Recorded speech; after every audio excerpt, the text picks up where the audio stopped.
ప్రియమైన దేవుని బిడ్డలందరికీ కూడా నా వందనాలు. అయితే విశ్వాసులమైన మనకి ప్రతిదినము దేవుని వాక్యము జీవాహారము గనుక మనము ప్రతిదినము దేవుని వాక్యాన్ని నేర్చుకోవలసిన వారిమై ఉన్నాము. మనం ప్రతిదినము కూడా దేవుని వాక్యాన్ని నేర్చుకుని పాటిస్తూ వాక్యానుసారంగా జీవించాలి. గనుక ప్రియమైన దేవుని బిడ్డలారా, ఈ దినాన మనము ఆదికాండము 18వ అధ్యాయంలో కొన్ని మాటలను మనము తెలుసుకుందాము. అబ్రహాము గారు మొదటి నుంచి చూసినట్లయితే సింధూర వనములో అబ్రహాము ఎండవేళ గుడారపు ద్వారమందు కూర్చుని ఉన్నప్పుడు యెహోవా అతనికి కనబడెను. ఆయన తన యొక్క గుడార ద్వారము వద్ద కూర్చున్నప్పుడు యెహోవా ఆయనకి కనిపించడం జరిగింది. అయితే అప్పుడు అబ్రహాము కన్నులెత్తి చూసినప్పుడు 3 మనుషులు ఆయన ముందు నిలబడి కనిపించడం జరిగింది. వారిని ఎదుర్కొని వారి దగ్గరికి వెళ్ళి వారిని పలకరించి వారికి ఆతిథ్యం ఇవ్వడం జరిగింది. 2వ వచనం చూడండి. అతడు కన్నులెత్తి చూచినప్పుడు 3 మనుషులు అతని ఎదుట నిలవబడి ఉండిరి.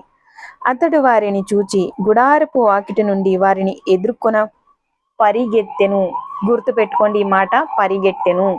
పరిగెత్తుకుని వెళ్ళి అబ్రహాము వారిని ఎదుర్కొని వారి దగ్గరికి వెళ్ళి వారిని కలుసుకోవడం జరిగింది. తర్వాత వారితో మాట్లాడుతున్నారన్నమాట. ఇలా నేల మట్టుకు వంగి, ప్రభువా నీ కటాక్షము నా మీద ఉన్న ఎడల ఇప్పుడు నీ దాసుడను దాటిపోవద్దు. నేను కొంచెం నీళ్లు తెప్పించేదను. దయచేసి కాళ్ళు కడుక్కొని ఈ చెట్టు క్రింద అలసట తీర్చుకొనుడి. కొంచెం ఆహారము తెచ్చేదను. మీ ప్రాణములను బలపరుచుకొనుడి. తరువాత మీరు వెళ్ళవచ్చును. ఇందు నిమిత్తము గదా మీ దాసుని యొద్దకు వచ్చిత్రనెను. వారు నీవు చెప్పినట్టు చేయమనగా అబ్రహాము గుడారంలోనున్న సారా యొద్దకు త్వరగా వెళ్ళి, గుర్తు పెట్టుకోండి ఇందాకేం చెప్పుకున్నాం మనం, ఇందాకేం చదివాము, పరుగెత్తి అబ్రహాము పరిగెట్టుకుంటూ వెళ్ళాడు. తర్వాత సారా దగ్గరికి వచ్చి, సారా దగ్గరికి కూడా ఎలా వచ్చుంటారు, మెల్లిగా నడిచా, అక్కడ కూడా పరిగెట్టే ఉంటాడు ఆయన, పరుగుమంటూ వచ్చుంటారు. పరిగెట్టుకుంటూ వచ్చి సారాకి చెప్తున్నారు, త్వరగా ఏమని చెప్తున్నారు, అబ్రహాము గుడారంలోనున్న సారా ఎద్దుకు త్వరగా వెళ్ళి. త్వరగా అంటే అక్కడ కూడా ఆయన పరిగెట్టుకుంటూ సారా దగ్గరికి వచ్చారనమాట. నీవు త్వరపడి, ఎలా త్వరపడి, నీవు త్వరపడి 3 మానికల పిండి తెచ్చి పిసికి రొట్టెలు చేయమని చెప్పాను. సారామ్మ గారు కూడా ఎలా చేయాలి పని, సాఫీగా కాదు, త్వరగా. పిండి పిసకడం అంటే ఎంత కష్టమండి, 3 మానికలు అంట. మళ్ళా 7వ వచనం మనం చూసినట్లయితే అబ్రహాము పశువుల మందకు పరుగెత్తి, సరిపోద్దండి మనకి.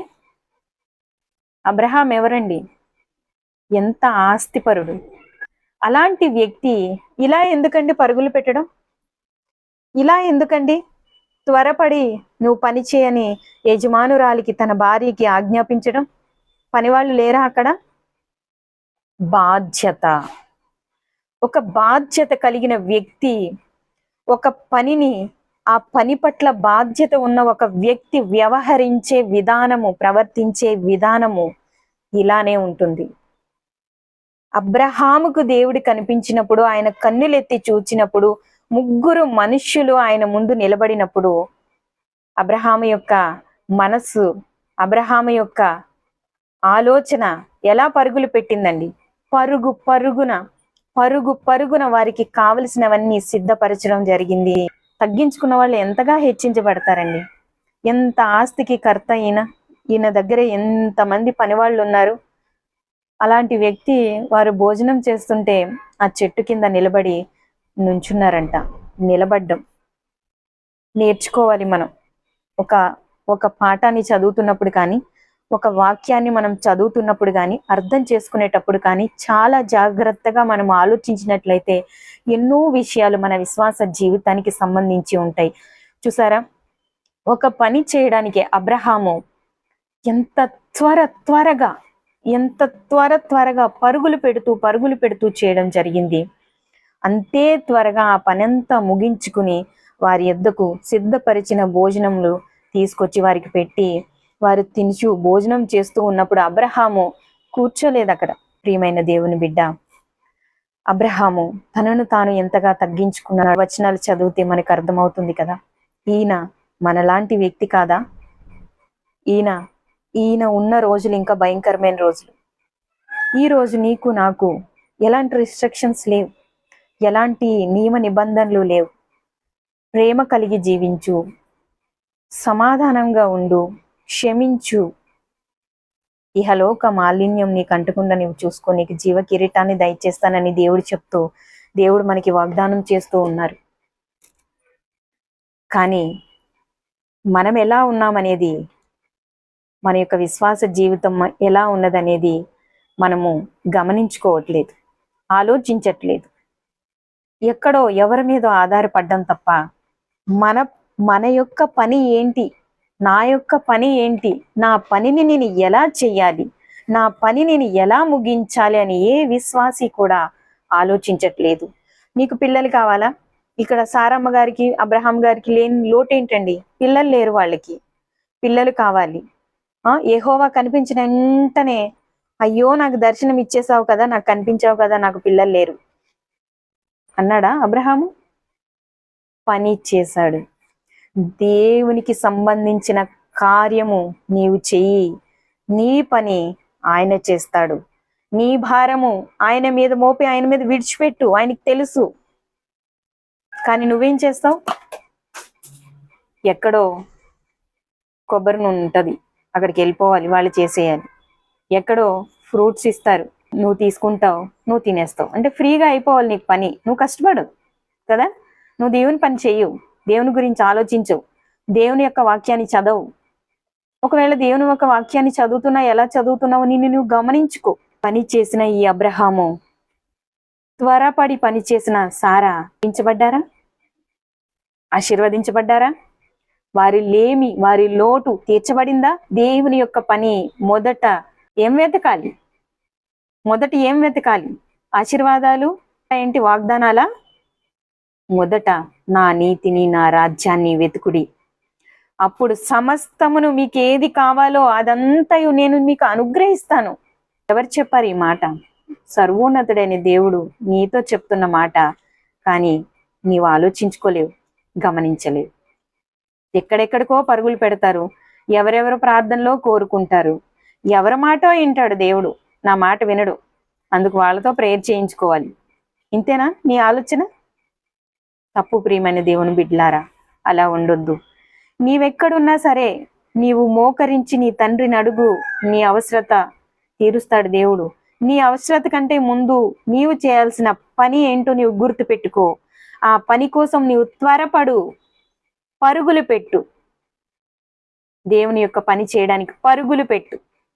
మన సమయం మనకి తెలియదు, మన సమయం ఎప్పుడు ఎంత కాలం ఉంటుందో మనకి తెలియదు, మనం ఎన్ని రోజులు ఉంటామో మనకి తెలియము.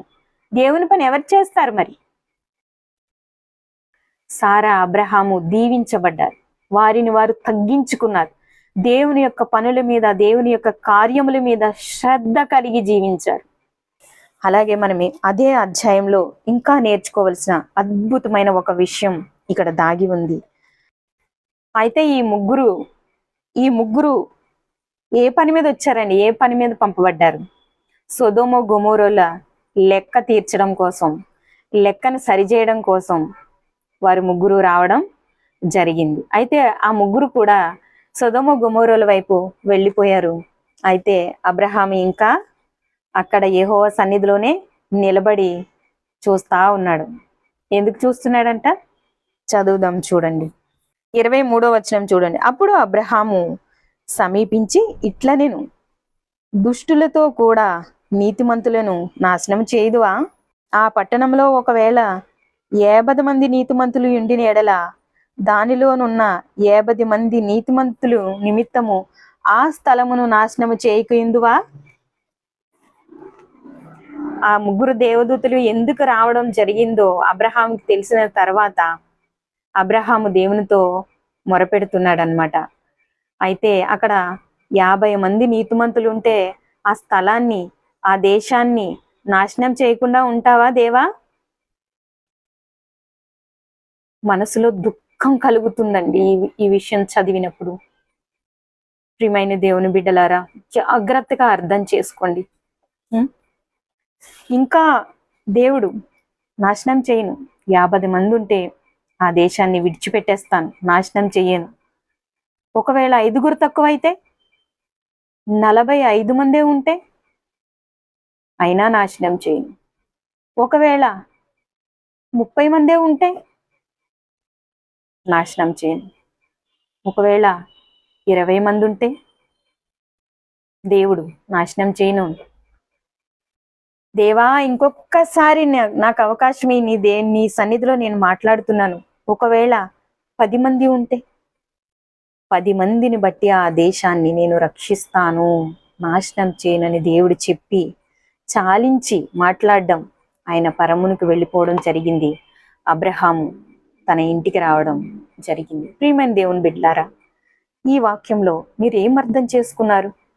వాక్యం తెలిసిన ఒక వ్యక్తి, దేవుని యొక్క సంకల్పం తెలిసిన ఒక వ్యక్తి ఏం చేయాలి? తాను చేయాల్సిన పని ఏంటి? ఈరోజు సేవకులకి అర్థమవుతుందా అండి? అబ్రహాము ఎవరి గురించండి మొరపెడుతున్నాడు? లోతు అక్కడ ఉన్నాడు. ఆ దేశాన్ని విడిచిపెడతావా? ఆ దేశాన్ని కాపాడతావా? ఎవరండి ఈ మనసు కలిగిన సేవకులు? ఈ రోజుల్లో ఎవరిని చూస్తున్నాం మనం? ఎక్కడున్నారండి?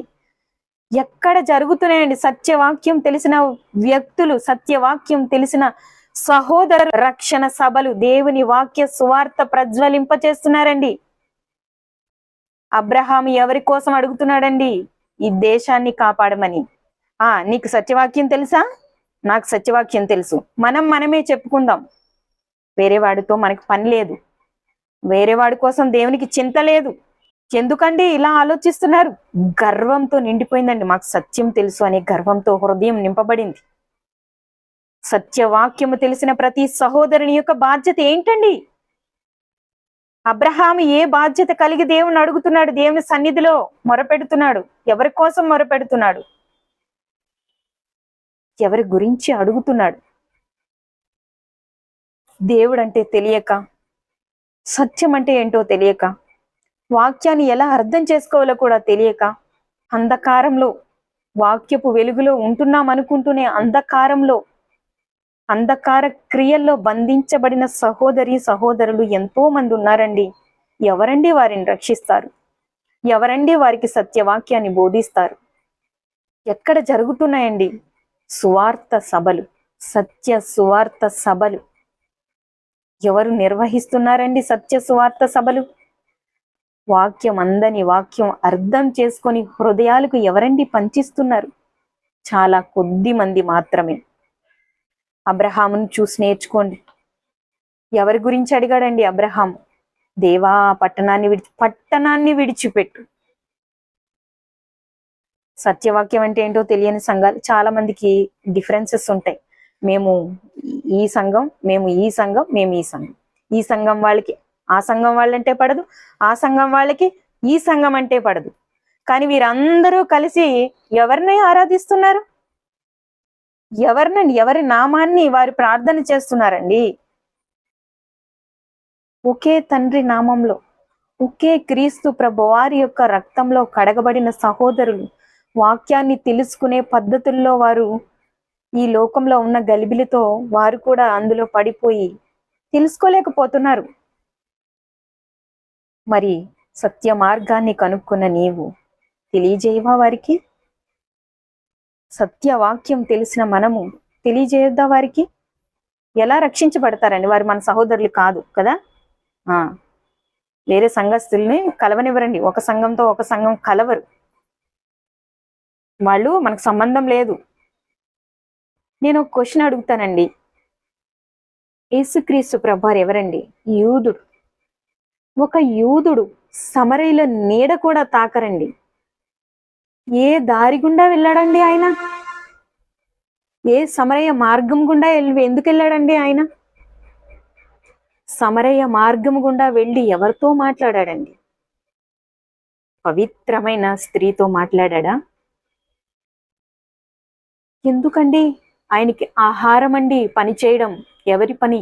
తండ్రి పని చేయడం ఆహారం. దాచుకున్న ఆహారం అండి. ప్రియమైన దేవుని బిడ్డ, వాక్యం తెలిసిన నీవు, ఒకవేళ వాక్యం తెలుసుకోలేని పరిస్థితుల్లో నీవు ఎవరివైనా సరే వాక్యం దగ్గరికి రా. వాక్యపు వెలుగులో నిన్ను నీవు తెలుసుకో. నీ పట్ల దేవుని యొక్క ప్రణాళికను తెలుసుకో. నువ్వు ఏ సంఘస్థుడివైనా ఏ సంఘస్థురాలువైనా సత్యవాక్యాన్ని తెలిసి క్రీస్తులా నీవు బ్రతుకుతున్నప్పుడు అదే మార్గాన్ని ఎదుటివారు ఆ మార్గాన్ని కనుక్కోలేక దురావస్థలో ఉన్న సహోదరుల్ని చూసి జాలిపడు. అగ్నిలో నుండి లాగినట్లు కొంతమందిని లాగడానికి నీవు ప్రయత్నించు. నీవు ప్రయత్నించకపోతే ఎవరు ప్రయత్నిస్తారు? నీకు తెలిసిన సత్యవాక్యాన్ని నీవు లోకాన్ని చాటకపోతే ఎవరు చాటుతారు? ఎవరు దేవుని సంకల్పాన్ని నెరవేరుస్తారు? నీ దగ్గర దాచుకున్న ఆ యొక్క నిధిని నీ దగ్గరే ఉంచుకుంటావా? అనేక మంది సహోదరులు సత్యం తెలియక, వాక్యం తెలియక, అక్కడ ఏదో ప్రార్థన చేస్తే ఏదో జరిగిపోతుంది, ఇక్కడ కొబ్బరితో ఏదో జరిగిపోతుంది, అక్కడ కచ్చిపులతో జరిగిపోతుంది, అక్కడ ఇంకా ఏవో ఫ్రూట్స్ తో ఏదో జరిగిపోతుందని పరుగులు పెడుతున్నారే సహోదరులు. వారికి తెలియదండి, వారి అమాయకులు. ఓ అమాయకమైన ఓ సహోదరి, ఓ సహోదరుడా, ఎంత కాలము నీవు అటు ఇటు తిరుగుతావు? తిరగకు. నువ్వు అటు బంధించు. ఆ పనులన్నింటినీ బంధించు. దేవుని సన్నిధిలోకి వచ్చి మోకరించు. దేవుని వాక్యం ఎరిగిన ఓ సహోదరుడా, నీవు బోధించు, నీవు ప్రకటించు, నీవు తెలియజే. దేవుడు అబ్రహాము యొక్క మొరను విని లోతును రక్షించాడు అనుకుంటున్నారా మీరు? అబ్రహాము ప్రార్థించింది ఆ యొక్క దేశము కొరకు, కానీ దేవుడు తనంతట తాను లోతుని రక్షించారు. ఎందుకని? లోతు నీతిమంతుడు. నీతిమంతులకి దేవుడు సమీపముగా ఉంటాడు. ప్రియమైన దేవుని బిడ్డ, నీవు నీతిపరుడువైతే, నీతిమంతుడుగా నీవు క్రీస్తు రక్తంలో కడగబడి తీర్చబడి ఆయనకు ప్రియమైన బిడ్డగా నీవు బ్రతికితే నీకు సమీపముగా ఉన్నాడు ఆయన. నీ ప్రతి సమస్యను చెప్పుకో, ఆయనతో తీరుస్తాడు. అది ఏదైనా కానీ, ఉద్యోగాల కోసం లేకపోతే ఈ లోక సంబంధమైనది ఏదైనా కానీ ఆయన ఇవ్వడా? నీకు పర సంబంధమైన పరలోక రాజ్యాన్ని నీకు స్వాస్యంగా అనుగ్రహించిన ఆ కన్న తండ్రి ఈ లోక సంబంధమైన ఆశీర్వాదాలకి ఆయన చెయ్యి వెనక్కి పెట్టుకుంటాడా? నీ అంతట నీవు నిన్ను నీవుగా నీ తండ్రి యొక్క సన్నిధిలో మోకరించి ఆయనకి ప్రార్థించు. నీ యొక్క కోరిక ఏదైనా సరే సిద్ధింప చేస్తాడు దేవుడు. అర్థమైందా? ప్రతిదీ నీకు దొరుకుతుంది. అది మొదటిగా నీవు పర సంబంధమైన ఆశీర్వాదాల కోసం వెతుకు.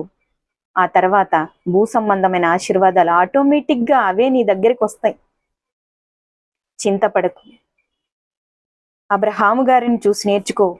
ఆయన దేవుని పని, ఎవరికైనా ఒకరికి హెల్ప్ చేసే విషయంలో, ఎవరికైనా సహాయపడే విషయంలో ఆయన మనస్సు, ఆయన పని చేసే తీరు ఎలా ఉందో, ఎవరి గురించైనా అడిగినప్పుడు ఆయన ఎలా అడిగారో నేర్చుకో. ప్రియమైన దేవుని బిడ్డ, దేవునిలో నీవు వర్ధిల్లును గాక. దేవుడు నిన్ను దీవించి ఆశీర్వదించును గాక. ఆమేన్.